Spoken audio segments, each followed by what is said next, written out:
Her voice. That's the first thing I heard when I stepped back into my own home after deployment. Not my daughter's laugh. Not a soft, welcome home. Just muffled sobs seeping through thin walls. I followed the sound like a hunter tracking prey. It led me to the garage.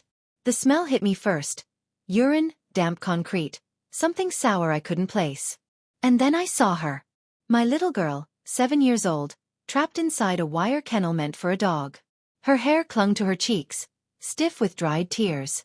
Her skin was dotted with mosquito bites. Tiny hands gripped the bars as though she had already accepted her sentence. "Daddy," she whispered, voice weak, trembling. I opened the cage and lifted her into my arms. She weighed less than I remembered, bones where softness should have been. "Mom's new boyfriend said," she murmured into my neck. "This is where I belong.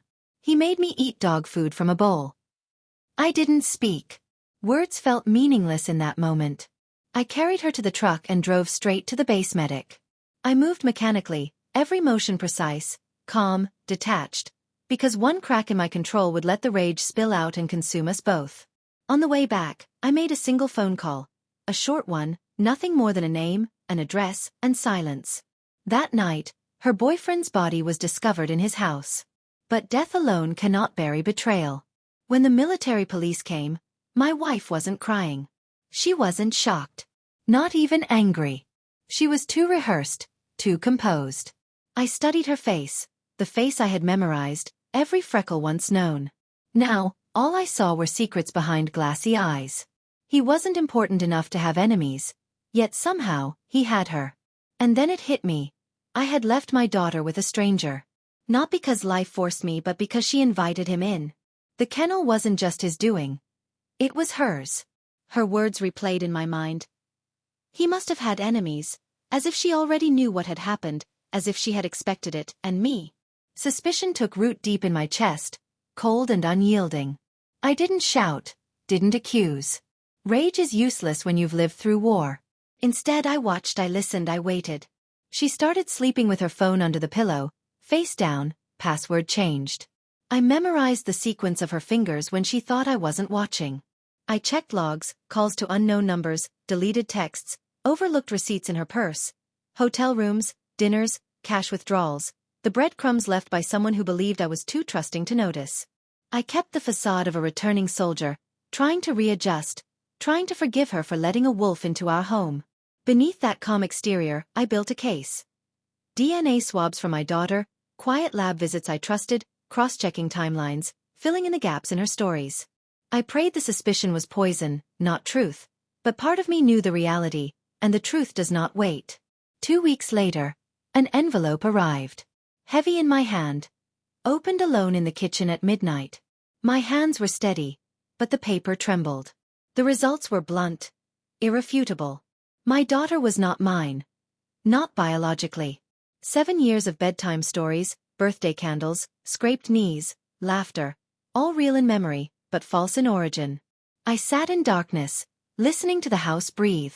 Upstairs, my wife stirred. My daughter dreamed behind her closed door. Morning came, and I placed the report on the table. She found it before her coffee. Her face went pale. She opened her mouth, closed it again. I asked one question, calm and precise.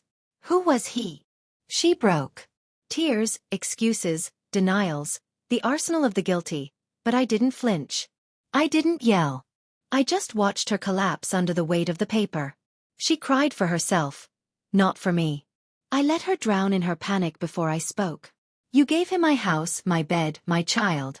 You let a stranger cage her like an animal, and you thought I wouldn't know. Her hands trembled. Please, we can fix this, she pleaded.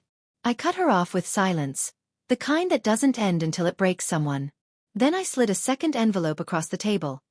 Legal papers, custody documents, financial ruin, everything prepared, signed, waiting. Her name would be erased from my daughter's life with the same precision she had erased me from hers. This isn't revenge, I said, voice steady, almost gentle. It's correction. She screamed, begged, cursed, but her noise didn't matter. I walked out with my daughter's small hand in mine. The sun was rising. She looked up at me, wide-eyed, waiting for answers I couldn't give her yet. She didn't need to know everything. Not now, not ever. What mattered was simple. She would never sleep in a kennel again, never call another man's cruelty home. As for my wife, she was already dead to me. Her body moved, her lips begged, but the person I had once loved had been buried the day she chose deception over family. Some wars are fought with bullets, others with silence. And silence, when delivered at the right moment, is the deadliest weapon of all. I didn't kill her. I just left her with the truth. And sometimes, that's worse than anything else.